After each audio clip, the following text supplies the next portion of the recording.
We're live. Welcome back to the Myles Lewis show. I've got my amazing guest, which is Sammy Surjay, the best tattoo artist I bloody know. Thank you. The best tattoo artist you're about to bloody know, if you don't bloody know her already. So welcome back. This is season 2, episode 3, and we've got Sammy Surjay. Hello, Sammy. Hello. Hello. I feel like really nervous. I've never done anything like this. I'm like, it's only you. Like, chill out. But I'm like, Yeah, just oh. forget about all the promotion and stuff. Hi, Carol.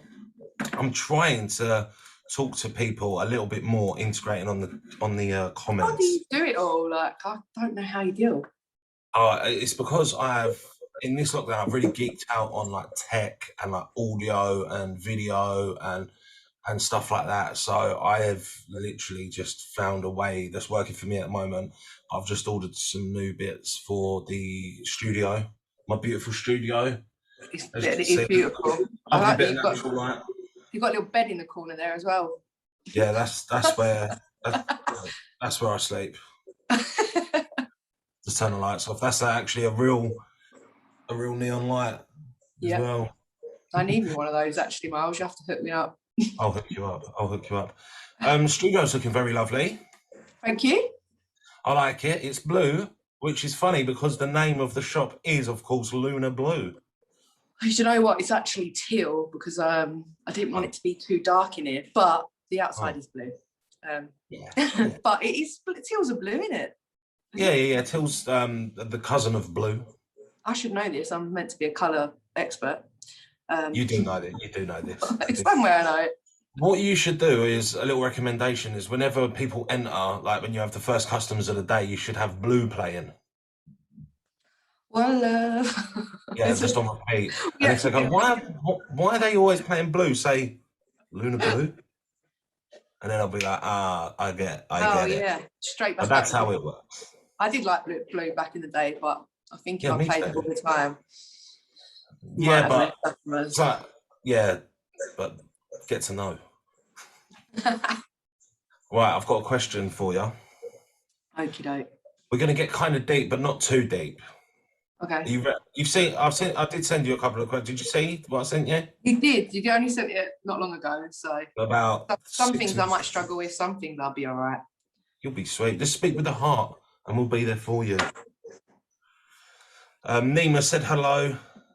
Hello. Cameron Back said hello. Can I see this, or should you just do this?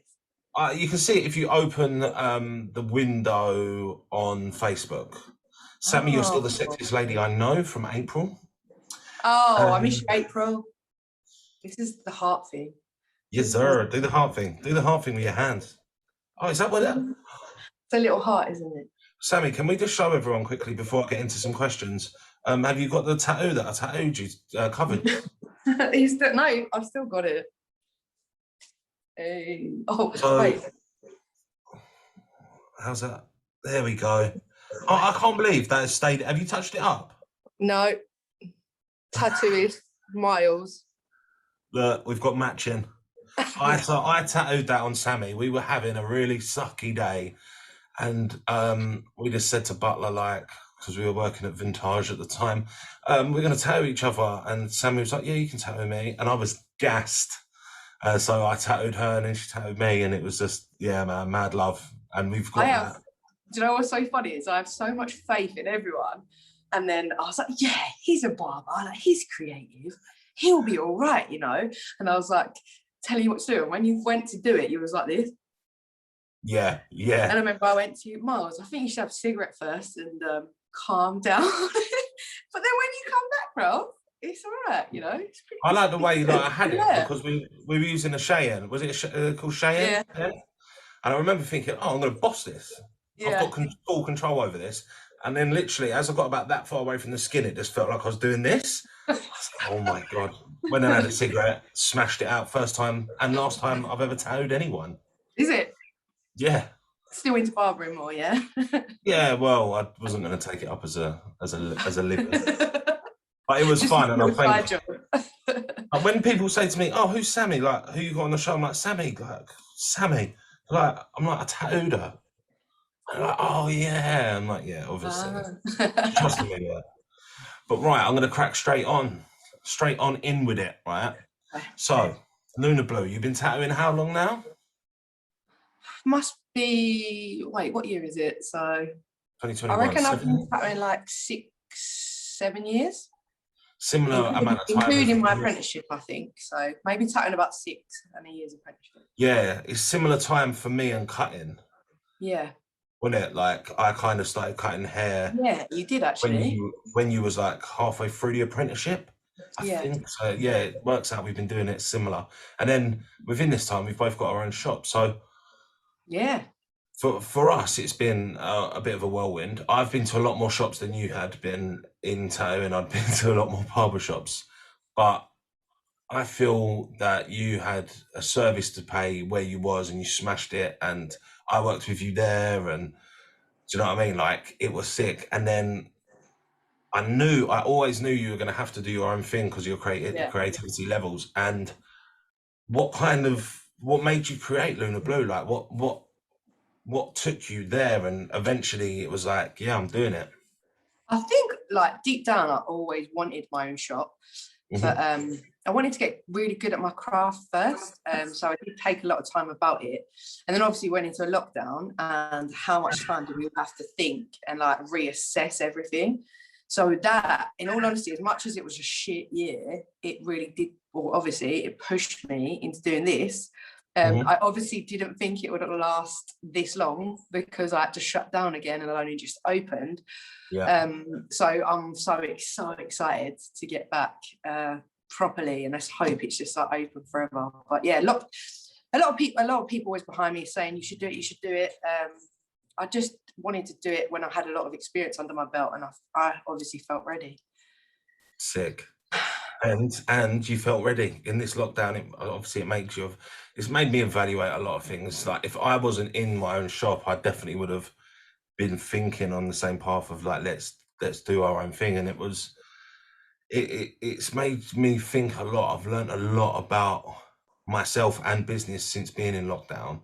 Because you take a Yeah, step back when you're in it, it's just like a whirlwind. And then yeah, when you take a step back and you've had time to think, you can actually really think about how you want to do things for the better. And I feel that for me, that's the plus I've taken from lockdown. And obviously, you've created this whole business, this whole culture that you're creating in the industry that you're thriving in now. And I mean, it must have made you so nervous to think, right, I'm opening. You didn't know you were mid-pandemic when you opened. You knew I you were did. coming. Oh Do you yeah, know? no, I knew I was in a pandemic, but I thought I'd be all right. If you know me, you know that I always think, yeah, I'll be all right. It'll only last a minute. Like, Sammy, what should I do? Yeah, if I can do it. Like that is my upbringing. We're sort of very, yeah, do it. You can do anything. I must admit, when the second one hit, I did. Well, I think I've experienced things I've never experienced before because I am quite an assertive person. Hmm. But luckily I had that there, but I did have a lot of, it hit me in ways I didn't know. Like my brain did do wild things because I think it was the anxiety of worrying that when is it going to end, and you've started something, can you continue it? But I was so into it by that point, there was no way I'd let it slide. So I've been fortunate to get through, and yeah, we're going to smash it. Yeah, man. It's especially for you because you started it midway through, and I know your family, and I know how kind of you guys work. You're super supportive of each other, and it's always like, well, it's not going to fail because do you know what I mean? You think about how long you waited to create your own, and then you created your own, and then you hit with a second lockdown, and then a third lockdown, and then it was like, wow. What the fuck am I doing? Like, where the hell am I meant to be standing now when I've just opened? I Yeah. How felt did you similar. feel then? I was the same because it was like, right, now's a big step up. I'm doing my own shop. I'm taking it to a level of where I want to take it to and do it how I want to do. I've got real bills to pay. I'm an adult and I've got to do it. And then boom, lockdown number one. And I was like, oh, but the weather was nice. And it's very important to me, the weather. My mood really moves with the Do you weather. get SAD? Yeah, I, don't, massively. I get that massively. I remember your lamp. I still haven't even bought one. I should get an I SAD still lamp. haven't got one either, but maybe I should get another one. Yeah, you should. We should get a giant one and we can share it and just stand in front of it in the winter. Should we light our back Be like, you're right. 10 we'll be minutes so done. happy. Everyone will be like, "How are they so happy?" We'll just be under a lamp. Done, happy. But yeah, it hit us, and I was just turning a corner in business terms, with it really getting busier, really going the right direction, the right way I wanted to take it. And then we got locked down, and then we came back, and then we got locked down, then we came back, and then we got locked down again. And this one's been like, oh man, winter, apart from Christmas, is really, really sucky. Do you know what I mean? I hate winter anyway, but what gets me through is being busy with my business and the kids and family life and things like that. And then I'm not allowed to do the business side of things, so I'm just in like my four walls going crazy. And because I struggle with mental health, like, it's just like, how am I going to get through this? Because I barely get through it anyway. And then I found that a deeper place where I can kind of strength from, and that is the family and the people around me. So that's what got me through. I say got me through. We're still in it, but only for a few days, and then we're back. Yeah. It's just mad, isn't it? It's just mad how this has never happened to us ever in history.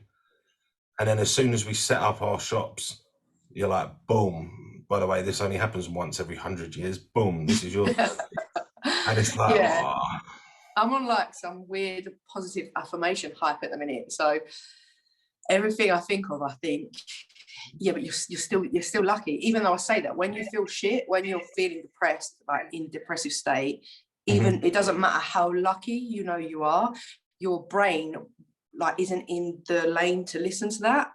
So it is a hard one. Like, obviously my brain at the minute is like straight going for gold, got the shop opening, so it's on a good lane. So anything anyone says to me now, I'm like, yeah, but it's cool, right? La, la, la. But when you're not feeling that way, man, you even if you've got the best life in the world, you're like, oh, it's not as fun. No. So it's hard, isn't it? It's hard to align your thought process with your heart. Like, I know that we're coming back on Monday and it's going to be all systems go and it's going to be amazing and business is going to be booming. We're going to attract new customers and we're going to see our old customers. And it's like, I know, because I'm positive in what I do, and I know for you as well that we're the kind of people that will never fail. Like, touch wood. Obviously it sounds so like almost arrogant, but because of our passion, we won't fail. We can't let ourselves fail because too much is on the line, and ultimately that's our mental health. So we're going to be good. We're going to be good. It's just everything from what's happened over this last year has just really been so negative and hard to keep that positive streak. It's hard, as you say, to align your vision with how you're feeling. So I appreciate what you just said, because that's going to give me a little boost as well, just to be like, yeah, do you know what? We're going back. We're going to smash it. It's going to be amazing. So the good news is, once we can actually see one another, like when you feel like that, we can go to each other's shops and just be like, yo, like, I feel poo. Like, and then tattoo each other. We literally bounce off one another. That's what people haven't had. Like, no one's been able to deflect that feeling. It's just been shut up. Like, it's just not the same. It's not the same seeing someone face to face, and then just it's so helpful, and we haven't had that. So I can't wait to get that back for everyone. I can't wait to hug people and not wear a mask and have that human interaction that almost they don't want us to have. Obviously, there's been a virus spreading, but they don't. It feels like we're being manipulated in a way almost to not be human anymore. But I can't wait to bring that back, because I'm going to embrace it massively. Yes, me and you are going to hug it out. We're going to hug. We're going to get that sad light. We're going to just... I'll probably dry hump you, Myles, because I've been missing humans that much. just hold on to each other. Jed will walk in and be like, oh, fuck. Just be like, don't. I want to ask you what your driving force was to get you into your injury then. That's what, because I know you, if you want to do a bit of background about where you came from and like your artistic side, and then what made you change from that to wanting to be a tattoo artist. I have to make it brief, because me and you will just talk for hours. Everyone will be like, this is boring. Right. No, I was fortunate enough. I didn't know what I wanted to do when I was younger, but I did I did my A levels, and then I did a graphic design course, and I fell in love with it. It was sick. I started off retouching, and then I managed to get a job. Or I did work for ASOS retouching, and then I got offered a job at Next, where I used to do a bit of retouching, a bit of store graphics, and the catalogue design. So I was like super happy. Always loved tattooing. I didn't have the confidence when I was younger, so I always thought, I can't mark somebody for life. But as the years went on, I thought, I still really want to do this. And fortunately, circumstances of events sort of enabled me to. And luckily, Sam Butler, he was opening a shop, and somebody I knew him. So he was opening vintage, and I managed to get an apprenticeship with him. So I'll always be eternally grateful for that. And luckily, I ended up being okay at it, quite good sometimes. And it just was. Like, again, I say, like, I feel so lucky and fortunate, but at the same time, I've always given 110%. So I will always put my life on the line to get what I want. So you could say it's lucky, you could say it's working hard at whatever you do. I think it's a combination of both, to be honest. But yeah, I'm so happy I did it. Massively. And when I started getting tattooed at Vintage, and you were there, and I felt that you were gonna be good. You're gonna be great at what you do. You weren't super confident, but like me, April, like Charlie Rutherford, like we all kind of had that faith in you, that we knew you were going to do really good stuff. Like, I didn't mind you tattooing me early days. Charlie did it, April did it. Do you know what I mean? We didn't care because we knew. Probably too early, Myles, but thank you. Yeah, I wouldn't even say too early. I think it was just a natural kind of progression. Sometimes you've got to jump before you can fly. People like you guys, though, where people like us get where we need to be. Because without my friends, like, letting me do stuff, which sometimes I see now and I think, God, but without you guys, like, we'd never get up there. Well, what would we do? We wouldn't have anyone to tattoo to get good. So yeah, canvas, isn't it? It's people that believe in you and see something in you, and they're like, just do it. Because tattooing, like, it's hard even giving away free tattoos, because a lot of people are so skeptical about getting marked for life on their body. Yeah, definitely. Which I understand, but the more tattooed you are, the less you get. Like, you let me tattoo you. Do you know what I mean? Like, just because we're pals, and it is hard to give away those free tattoos. But then as soon as you reach a level, everyone wants that from you. Like flash days and stuff, you're ridiculously busy and stuff. So I feel there's that fine line between people not letting you and then people letting you, but those few people in between that will let you really kind of bring out your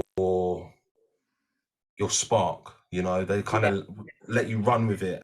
And kind of what I wanted to do, I've still got one of your early tattoos on the back of my leg. I know, the barber. And yeah, and you know what, actually, you should come in and I should just like jazz that up. That'd be sick. You can jazz up whatever. Yeah, let's do it. It looks cool. Like, I've never been embarrassed about that tattoo. But yeah, I remember that. And then you tattooed my head. I don't know if you'd even tattooed the head. Oh yes, I did. I completely forgot about that. You can't really see because I haven't had a haircut. Yeah. It's a little switchblade, isn't it? Yeah, it's a little cut for a razor. Yeah. Yeah, that's the one. I remember that day quite vividly. I was like this, and I watched Napoleon Dynamite on your massive telly in the tattoo room, and you just tattooed my head. I think I had about 20 films, but only 3 of them got watched. Like, Napoleon I think Dynamite. I've seen Step Brothers and Napoleon Dynamite above 30 times each. Yeah, maybe The Hangover. Like one of them. Yeah.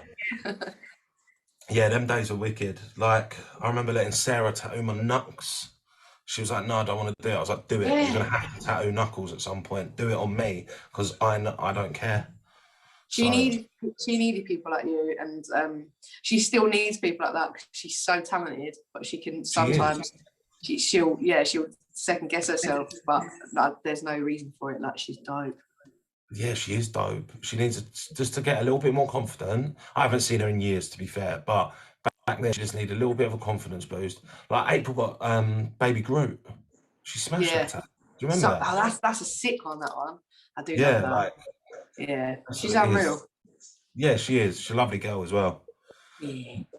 Oh, I can't wait to pop down, say I hello to know. everyone. Because it's literally going to be like it was with one new person and we're in a different setting, you know? Yeah. Crazy, crazy. Right. So obviously we've talked about the shop, how you got into tattooing, but what now? Obviously we kind of touched on this a little bit, but what really gets you inspired day to day? Like who or what gets you through day to day? I am one of those people, like I'm so friend of family, like based. A lot of it will always be them. Like my mum and dad are so dope. Like they are always inspiring. I get on my brother's one of my best friends. In a tattoo in the tattoo world for me, I remember I think it was Angelique Hootcamp. I got a couple of books from her. Super like traditional, just like clean girl faces really, and I was like, damn, I want to do that. I've ended up not tattooing the style that I essentially love to begin with. I still love getting traditional, Yeah. but my skill set, I love still doing that, but it's gone on a different way, like with my color neon stuff. That's just natural. Like you don't always you don't always tattoo what you like. You just have to roll with what you're good at. Probably another reason for opening a shop, because I used to be quite an all-rounder. I still can be, but noticing how good other people are, like the people around you, and thinking, oh, I don't want to do that because you're better at it. And that's no slur on me. That's just seeing the potential in other people, and wanting to pass it on, and then figuring out what it is you love. And when you love to do something, you do it so much better. I think that's honestly one of the reasons why I wanted to get a shop, because I started to figure that out. I still love doing bits and bobs. Unfortunately for me, I have friends that let me do pretty much anything. So if I feel like I did a bit of traditional, they're like, sit, do it. So it ranges. But yes, seeing the talent in other people, like especially locally now, like Essex is on fire. Hence why a lot of people are opening up their own shops, because there's so much talent. Why not everyone just take full advantage of it and run with it? Yeah, 100%. And if there's a customer base there that you can all share, do it. You know, Yeah. like do it. It's very important that the people have a skill set up to a level to have a shop, and then from there, do you know what I mean? Because there is shops out there that aren't good enough to be kind of open, which is harsh, but it's the same in every industry, you know, like Always. yeah, always. It's the same in my industry. People have different levels of what they necessarily think is good, and if a customer's happy with it, whether it's good or not, it is entirely up to the customer. I think, as all tattooists would agree, we'd love to be on a level where everyone was a good tattooist and everyone left with a good tattoo, but it's just really like who judges it? Exactly. Like, It's your customer. At the end of the day, it's your person who's there in the chair for the 6 to 8 hours a day that you're doing, and they're the people that matter. I suppose that's all that matters. It doesn't matter it's the Instagram thing, isn't it? It's where everyone, like, you could do a tattoo that you really like and it not get as many likes on Instagram. It's like the same with me with haircuts. I'm like, I smashed that haircut, didn't get that many likes, but it doesn't mean everyone else likes it, because we're looking at it with completely different eyes to the norm. You get 500 likes. If your one favorite artist or barber likes it, you're like, I don't get 500 likes. You will. I'll get there. I'll create 500 profiles and be like, no. That's it. I like it on my own, on my like the BS exchange, and I'll just like everything myself. Fuck yeah. It's tough, man. Like that toss up between like social media likes and real life people liking your tattoos. Like there has to be a mix of the two. You can't not have social media. Like we need, like at this day and age, I wouldn't have got as busy as I would without it. Yeah. But you can't base your whole life upon how many likes you get. I've had moments where I get so deep into it I really compare myself, and then that is like a downward spiral. So as much as comparison would be good to get better, you really have to be careful with it. 100,000%, because I find myself thinking, why haven't I got, like, I've been on like 5,000 followers for like the last like 3-4 years, and it hasn't really grown, it hasn't really dropped. But for me, it's just such a strange balance where I'm getting kind of different people following me on different platforms and things. It just doesn't. And to me, I've just stopped caring now, because end of the day, there's people out there that just will buy thousands of followers. They'll buy all the likes they want, and that's them fulfilling their dream. It's like living in a little dream world. It's interesting if people want to vibe that way, because it does open doors for people, because they've got that many likes and that. I mean, even if it's not real, it does open doors, because there's a lot of fickle companies who will look straight at social media profiling and think, oh, they're this, they're that, but realistically, they're spending probably a day's wage a month on trying to promote their own Instagrams, and that for me just shows you how important it is. Do you know what I mean? Yeah, you got to think though, the big companies and stuff, like they also, like, as much, they'd love to know the little people. Like if you went down to us, like imagine you were that CEO of that business, of course you would love to find the greatest people, what they do, but sometimes you just don't find them. I found myself finding tattoo artists lately where I'm like, how have I not found you before? So it is a hard job, and like if life was fair, of course, like the best person at the job would be doing the best, but of course, unfortunately it isn't like that. So that's why we do all have to support one another and spread it. Like if someone's good, like share it. Like it doesn't make you any less good if someone else is good. That's a massive issue, is ego. Because I've never had that ego to not share. Like, you know me, I've always shared your stuff. I've always shared like Sam stuff, Jed stuff, Sarah stuff. I've always shared Matt Charles Smith stuff. I'm talking tattooing exclusively here. I've always shared people that I work with or people that I'm friends with. I've always shared their stuff, and I've always put myself out there as one of those people to say, look, give this person a go, because they're actually sick. And that I give you my word that I believe in that person. And you don't ever expect it back, because when you do expect it back is when you get disappointed. Because I've done it. I just put out positive vibes. That's my thing. You know me. And I'm busy. Like I'll get busy, and I'll try and, like, when I got Sammy's, he, like, because I believed in him, I got him in sponsorship. I acted as his agent and got him sponsorships and stuff like that. Do you know what I mean? And because I believe in people, I put myself out there just to help them. But when you expect that love back from everyone that you've put your love out there for, that's when you get disappointed, and that's when you get depressed or disheartened, because you think, why do I try so hard if no one else is going to show me that love back? But I've now come to a place where I'm past that, and I'll show love no matter what, because I believe in it. I don't care what I get back or what I don't get back. 100%. And you know, the thing with that, I think if everyone was always in a good place and knew everything, they would probably give you that love back. But what we always fail to think as humans is everyone's going through their own shit.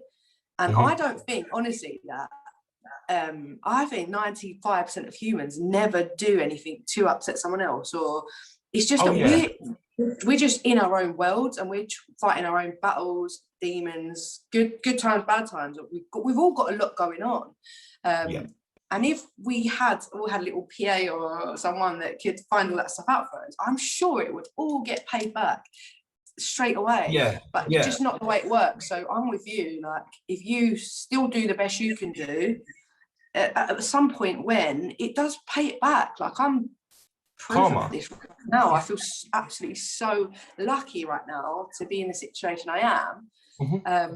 And I always wondered if is it me or is it just luck, and who knows, but all I can do is be myself, and hopefully things still go good. If they go bad, maybe I'll have to assess my little personality, but you know, I'll have to assess my whole life. But no, that's what I'm saying. It's not so much you expect it back, it's just don't worry about getting it back, because it will affect you emotionally.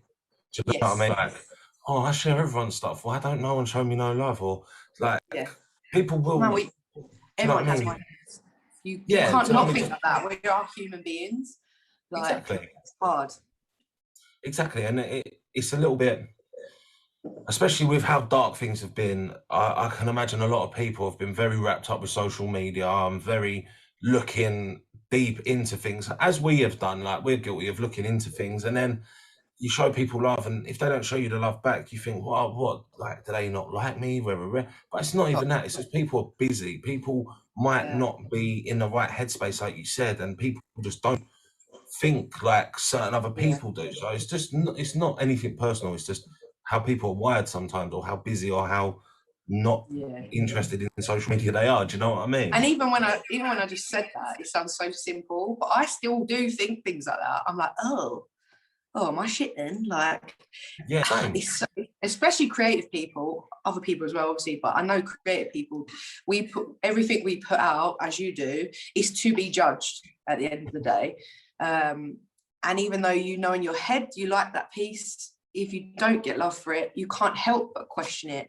And if you are in a good headspace, you take that forward and you improve things. If you're not in the greatest of places, it can put you on a downward spiral. That is part and parcel of what we do. Like, 100%, and that's what I mean, me and you have had conversations about this years ago, where we are creative-minded people, and we've worried about the creative industries and the suicide rates and stuff. Like, we talked about this before, and we feel that we take a lot to heart, and a lot of things can hurt us when we try and act thick-skinned, and then in turn it can make us come across as an arrogant person, or anything like that. It's just I know I'm going off topic a bit, but it just makes you have a bit of a thicker skin, and like, not putting yourself out there, but because you put yourself out there so much in other ways, it's like, it's really like hard to find the balance of where you feel comfortable times.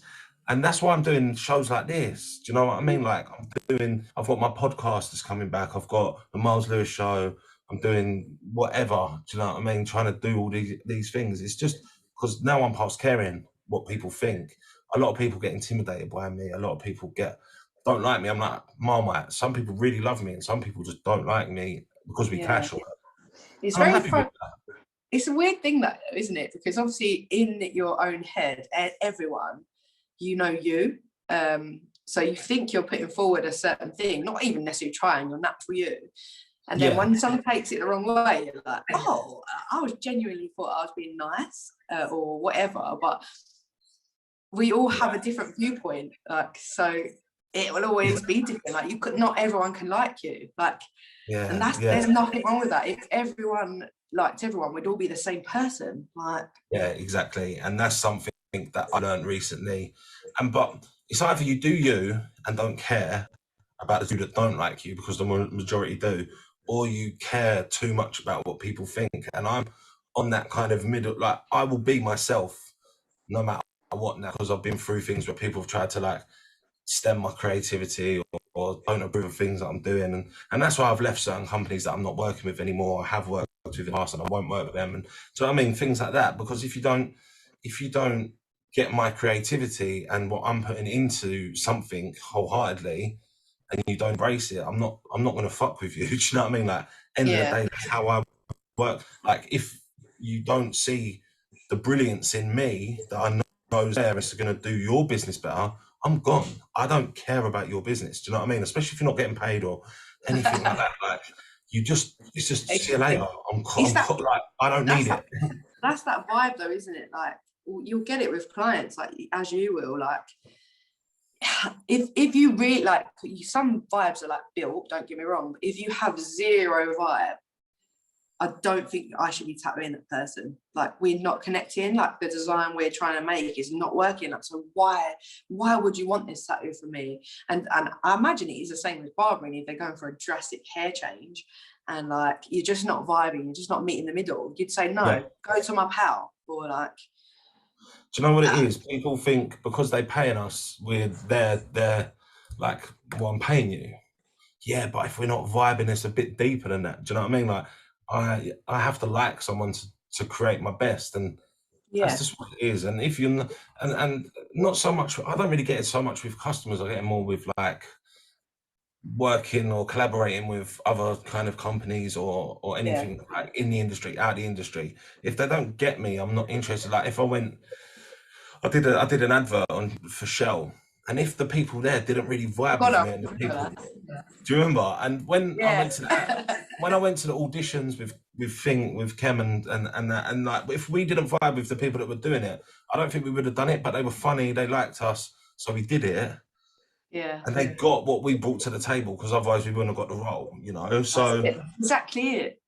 I feel there should be more audition places in business a little bit more, just to see how people vibe. Do a trial kind of, do you know what I mean? Like, because sometimes you can commit to something and then within the first couple of weeks think, oh, this is not working for me, but I'm in it now. Yeah, we all feel trapped, and we should all be free in essence. Like from both sides of the park, if you can't chat and meet in the middle somewhere, of course you're going to part ways or not work together. And some people you will, some people, like I said, you grow with. Other people you don't. Like it's hard to be strong enough to make that decision though. So like with you, like you said, you've been more barbershops than I have tattooing, but maybe that's a credit to you because you actually knew when it wasn't fitting, so you moved. I wouldn't say I didn't fit where I was, but I think I sometimes didn't have the faith in myself as soon as I should. So I longed it out a bit. But so both sides, neither are bad. But if we could have merged, you'd be like, that's life, isn't it? And that's why we have to, so you do merge. Yeah, exactly. Hindsight is such a beautiful thing as well. But I like it, when you're making a big decision, my favourite saying is you do your best swimming in the deep end. And I know it sounds so cliche, but if you can't swim, bruv. What's that? Not if you can't swim. Well, okay, you can't fly unless you jump first. Or you land flat. No, I love that I'm being pessimistic here. I'm like, yes. You know what I mean, though? Like, you have to. You're never going to do it. You're never going to achieve the world if you can't. Some people don't want the world. That is the thing. And that's what I've learned recently as well. Because I want everything. I want to create this, that, and other, and become successful and big and not famous, but like just known for being a genuine person who works hard and is really creative. Like my legacy is I want to be known as a creative, and I wasn't scared to try. And I mean, if you wanted to leave a legacy to family and friends, like say you disappeared or something, what would your legacy be? What would you want it to be? I think mine has come quite naturally. I've been, luckily my parents brought me up to be myself and go for what I wanted. So in essence, I'm like the black sheep of the family, but at the same time I say that because I tend to be the one that gets away with everything. Like everyone's like, yeah, Sammy's sick, like, I think it's because I'm so free. I just think my legacy mainly would be to be yourself. Like I struggle with it. I'm not saying I'm there, but I really get sad when I see people that are not free to be themselves. It's really nice seeing people blossom when you do give them that advice or that confidence to just think, fuck it, like that. I'm happy, like to choose a path where you actually feel happy. Again, I don't always choose it. I'm not saying that I'm always happy. Yeah, that's it. But so try your best to be free almost. I think like I've got my shop, and of course I want that to be a legacy, but from this shop it doesn't even have to be static. Like I want that vibe and that love and that happiness to travel, and freedom of change, and just letting people become the best people they can be, whatever field they're in. To just nurture that. I just want to be a nurturer, to be honest. Love that. And I'm definitely drawing parallels with you there, because that's how I want to be as well. Just encourage people, be nice, be successful, and be a beast, and just do what we do. Right, we've got to wrap up in a sec, but I've got the quick fire questions. I knew we'd be chatting shit for ages, so go on. We're 40 minutes in. Like, how's that happened? But anyway, right. Quick fire, you have to answer it straight off the top of your head. No in. If you you lose points. Ready? Indian food or Chinese food? Indian.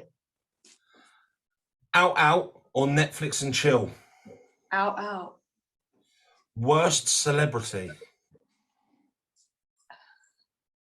I don't know why, but Taylor Swift just annoys me. But she's probably lovely, but she just gets my wit. She's definitely not watching this. Yeah, we're fine. Fave celebrity? I'm a bit into Drag Race at the minute, so I'm going to go with Bimini at the minute. Lawrence was a fair winner, but Bimini, and I just love the twist on like the feminism, like my brain is gone, but yeah, Vibe, the way she's doing it. What's her name? Bimini. Bimini, the drag queen, yeah. Cool. Favorite color? Pink. Favorite smell? Petrol, actually, but nice. I do love. If anyone ever wants to buy me perfume, it is a Lady Billion, please. But yeah, I do love petrol. And who's the best person you've ever met, apart from fans? All my fans. Zero. Fam. I thought you said fans. I was like, I don't really have fans, babe. Best person I've ever met. I don't even know. Oh, Myles Lewis, the barber. Oh, don't. Oh, what? No, seriously. Who's the best person you've ever met, and you've just thought, boom? Oh, right. So probably everyone's gonna hate me because I have a lot of good people around me. But it's actually my brother's missus, who is my best friend, and I wouldn't have met her without my brother. But she's so fucking nice and great, and just. She's a great mom. I don't know how she puts up with me and my brother. She's just a heart of gold. So probably Rachel. Yeah. Shout out to Rach. Oh, I could cry. I love Rach. Love finger hands. Is that it? That's it. That's it. Little heart. Oh, okay, cool. That makes a lot more sense. Right. Thank you very much for having me on your show. I would say thank you for having me. But I've had a really good time. Good catch up. Can you just tell everyone your social medias, please? Yeah. It's made me really miss you, Myles. Yeah, don't worry. We're going to link up as Monday. Get that out of the way. Then we'll link up and I'll come down to the new shop. Cool. What's your Instagram handle? It's long. It's Sammy Surjay Tattoo. I'll put it in the description. Yeah. Sammy with a Y, Surjay. Long. Or just look up Lunar Blue Tattoo. That'll be easier. On all social platforms. Obviously, at Myles Lewis Show on Instagram, at Myles & Co _SS7, at Myles & Co _hairdressing, at the _BS Exchange. I think it's that. I'm not sure what the podcast one is. But anyway, much love, Sammy. It's been amazing. I'm going to call you in the next couple of days because, we need to link up and I need you to tattoo my whole neck at some point. And my back and my chest. Sick. In one set. Love you. Better get my fast machine out. I love you. Good to see you. Bye. Thank you.